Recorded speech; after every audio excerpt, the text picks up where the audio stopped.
Welcome to another video presentation. My name is Jeff Segal. I am both a physician and an attorney. I worked as a neurosurgeon for approximately a decade, then migrated to biotech, and now I'm an attorney. I founded an organization called Medical Justice, focused on keeping doctors from being sued for frivolous reasons. And now we deal with a collection of other thorny medical legal consult challenges, including Board of Medicine complaints, including hospital privileging actions, National Practitioner Data Bank, and assaults on reputation. Pretty much, we do everything. All right. Today, we're going to chat about should you sign a non-compete agreement. You may later want to leave a hospital healthcare system, particularly if you're a W-2 employee and you want to set up a practice down the block. So what does this mean? So on the way out the door, do I think it's a good idea to sign a non-compete agreement if you're trying to wrap up with an institution? And normally I say not a great idea, particularly if you don't know precisely what you want to do. But sometimes I say yes. Sometimes if it will get you a better negotiating posture, and if you're in a state, for example, where a non-compete agreement is unenforceable, and they're going to give you something, I think it's great as long as it doesn't prevent you from taking care of your patients down the road or limiting your options. All right, so what's going on? The world is changing. Non-competes were valid virtually everywhere at one point, but over time they become, and I think this is the correct way to describe it, increasingly disfavored. And some states like California ban them outright. So if you've got a non-compete agreement in California, not only is it unenforceable, but the the language needs to be removed from that document. And if they don't remove the agreement when they present it to you, arguably that institution that presents it to you can actually be fined. So in California, it's a big no-no. In other states, it's a real challenge, to present them. And then in other states, as long as they're drawn narrowly or composed narrowly, you can still get away with it. But the rules are changing yearly. In fact, in Texas, they just changed the rule. It used to be that you could have up to 25 miles, for example, of a restrictive covenant.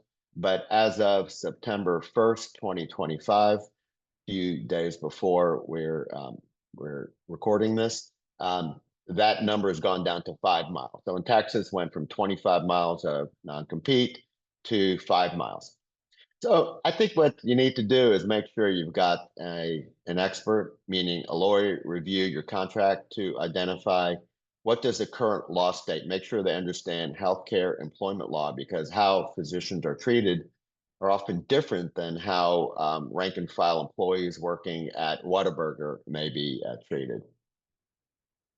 All right, so one of the things to be careful about is that if you had an employment agreement that you signed on the way in the door, say in 2018, the law may have changed, okay? And it may have changed to your favor. So be careful about reaffirming the original terms, which may be onerous and unnecessary, on the way out the door with an exit agreement, even if they're giving you something of value like a cash with a severance agreement. Interestingly enough, why would a hospital have you sign an agreement on the way out the door? Well, they may be open to the non-compete terms. They may actually want the ability to have you work at that institution. These institutions often have two components. One is W-2 employees that work there. Number two, if it's open staff, you have the ability to take your patients to the institution. So broadly, a hospital, if it's open staff, makes money in two ways. One as an employer, and then number two, for providing services, a place for you to work. And so if you're a surgeon, yes, you collect your own professional fees, but they're also providing an operating room and collecting on use of that operating room, as well as the floor and all the ancillary services that are provided. So frequently it's possible to have the hospital curry favor with you, allow you to continue where even if you had a non-compete agreement, they may say, you know what, we're going to waive it because we still want you to use our facility. And have I seen that? Yeah, I see it all the time. I see it where the institution is not looking to exile you. They want you to take your patients there.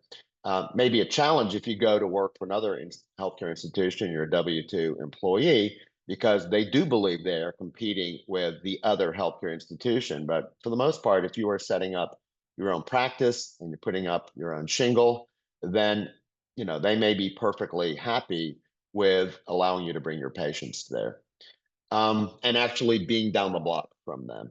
So some of the things that they may still want to ban your practice from doing would be non-solicitation of their employees, meaning they don't want you to poach their employees. So if you had somebody that was running your office, they may not be jumping up and down about having that W-2 employee migrate to your practice because, in theory, it's their employee. They also will probably have a strong confidentiality clause. No surprise. I mean, we're used to confidentiality in healthcare, and there may be a transition plan, at the very least, for managing call and complex cases, meaning they may not have a solution for addressing your departure. And even though there's a non-compete agreement, they may want to solve some of these problems by having you still participate with covering some of their cases. So in any event, even if you have an old non-compete agreement, you can either negotiate a complete and total waiver of that agreement or at least narrow it, soften it. As I stated, if the non-compete agreement was for 25 miles, maybe you can get it down to 5 miles. And 5 miles may be something you can digest. 25 miles may be pretty hard. That's starting to sound like a pretty long commute.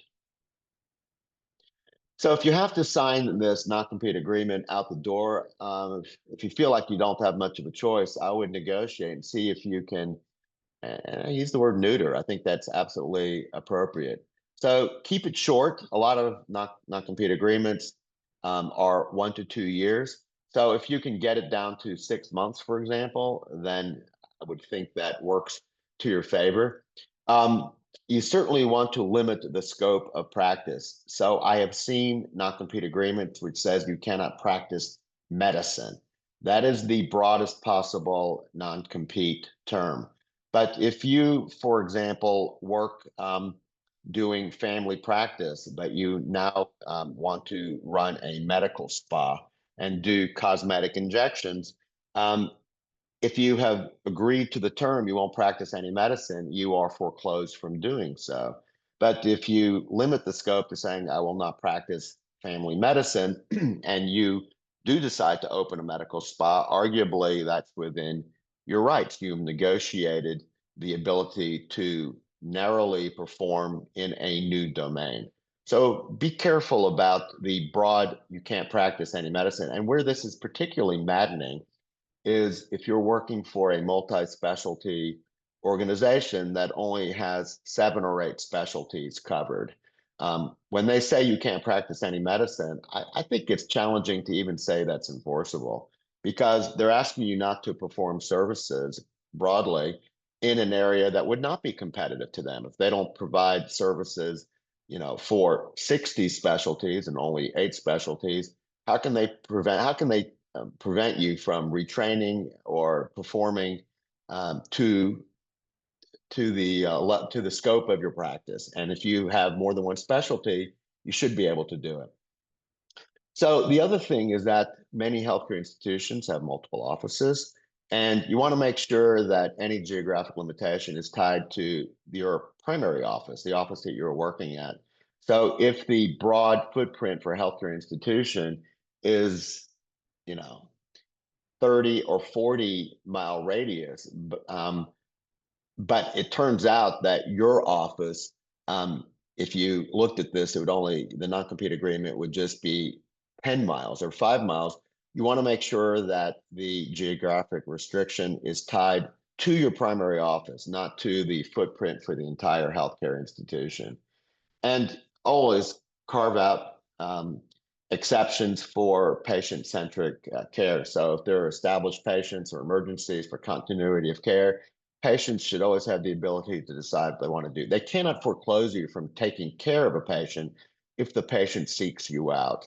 So even if you have moved your primary office, outside of the geographic catchment area, a institution cannot foreclose you from treating a prior patient if that patient seeks you out. Now, one of the things that's kind of interesting is that what if you don't want to move? What if your non-compete agreement is for 1 year and you want to stick around the geographic area, but you can't really set up shop? You can't put a shingle um, down the block from the institution.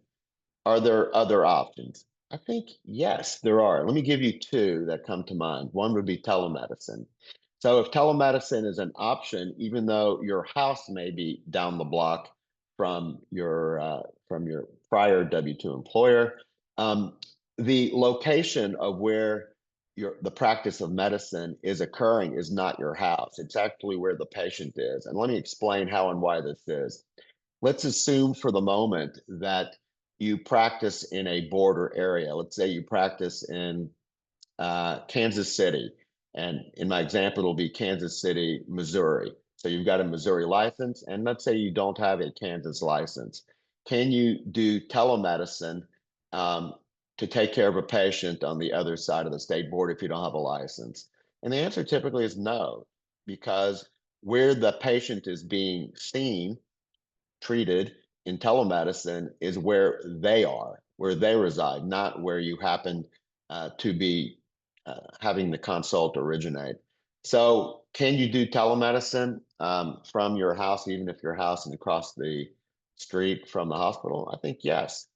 And number two, in terms of non-compete, what if you want to work for a VA hospital? Interestingly enough, you don't even need a specific state license to work at a VA hospital. You just need a state license, a valid state license. So it's possible to have a VA hospital across the street, but arguably, I don't think they would compete with a healthcare institution because it is its own ecosystem.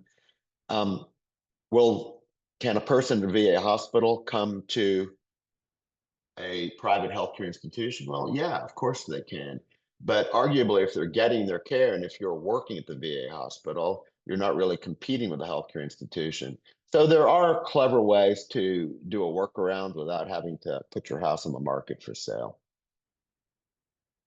All right, on the way out the door, you may have some negotiating posture. If they truly want a non-compete and you know you're going to be leaving the area, get something in exchange. If you give, you get. If you give, you get. So what are some of the items in the laundry list of things you'd like to receive? Well, these are things that I'd want to receive, which would be money, guaranteed severance. So, if an institution terminates you without cause, typically there's a 90 to 180-day window where they have to pay you. And frequently, when they want you out the door, they don't even want you showing up, the next day for work. They won't have an armed guard escort you out, but they just assume that if they terminated you, you're not going to be the best of employees. So they'll pay you to leave. So guaranteed severance out the door is something that you just want to make sure is honored. Paid tail coverage for your professional liability policy. You want to make sure that you're not going to have to dig deep into your own pocket to write that check. Um, if you haven't been there that long and you haven't worked off uh, a loan, related to moving expenses, where you get reimbursed for moving expenses, where they repay some of your student loans. See if you can get that waived. This can turn into a pretty sizable bill, and also signing bonus. So a lot of physicians show up on day one, they get a sizable check, $25,000, $50,000, just going into the door. But that is tied to you being at the institution for a period of time. It usually comes with a promissory note that says, if you don't stick around with us, then we're going to ask for that money back plus interest. Now, the longer you stick around, the more that loan may be forgiven. And at some point, it is forgiven if you stick around long enough. But on the way out the door, if you're going to sign a non-compete agreement, see if you can tie that into loan forgiveness, or at least cut the amount that you have to pay back the institution.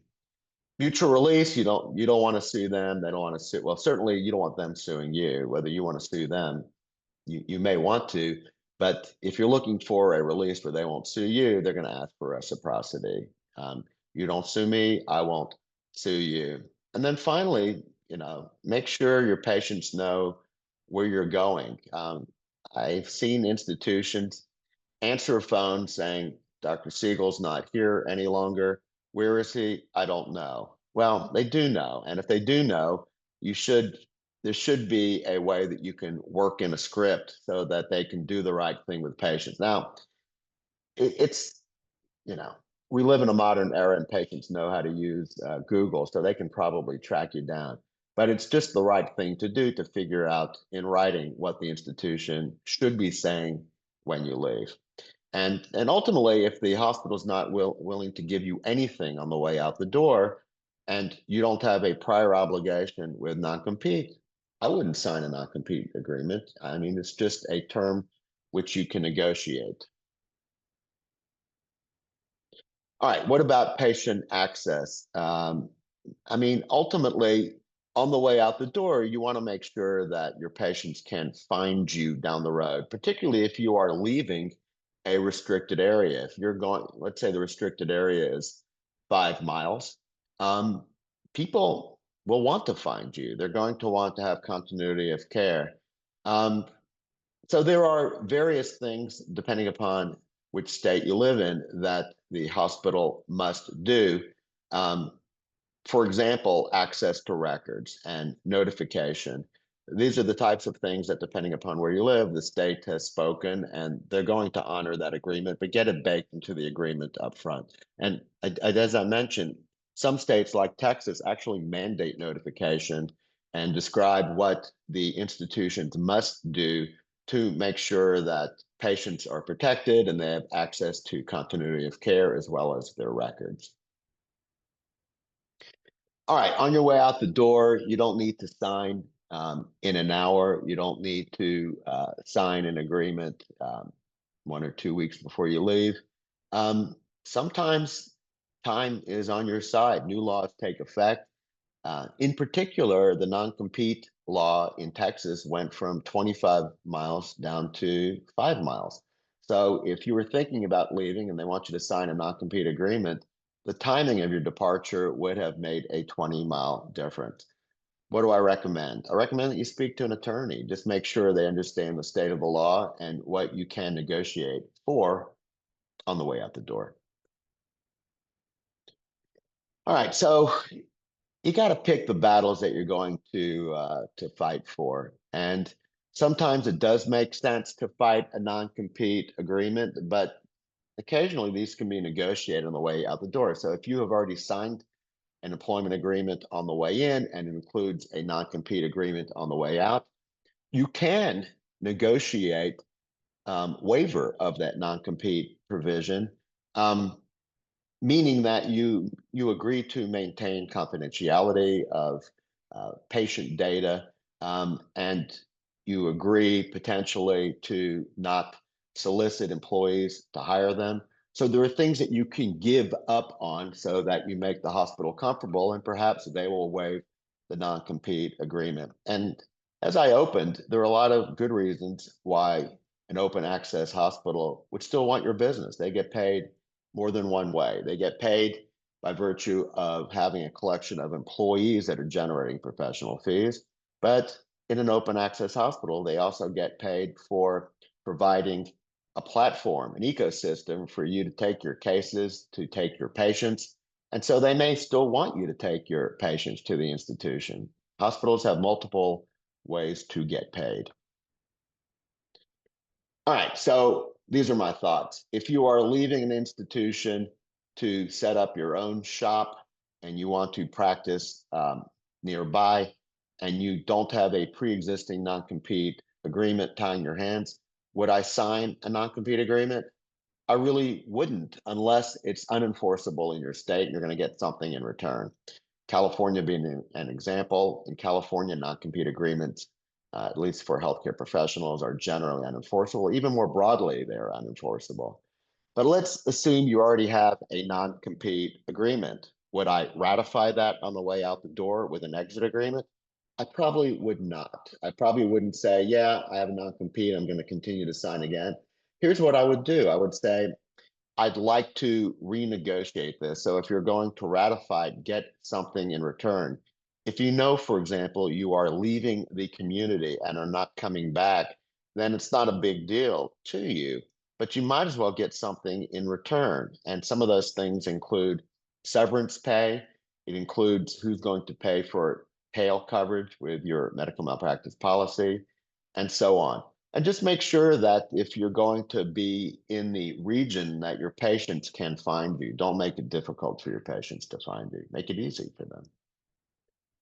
All right, that wraps up our whirlwind tour about signing a non-compete agreement. If you have any questions, please feel free to contact me at info@medicaljustice.com. Again, info@medicaljustice.com.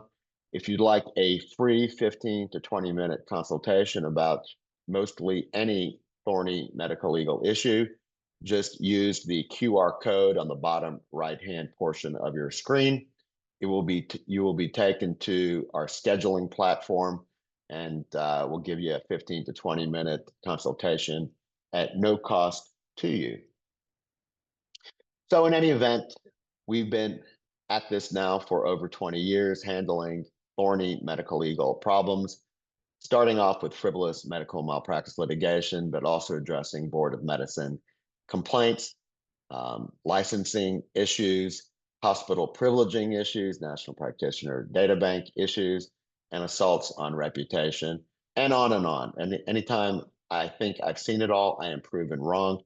But we'd love to hear from you. You can get in touch with us at www.medicaljustice.com.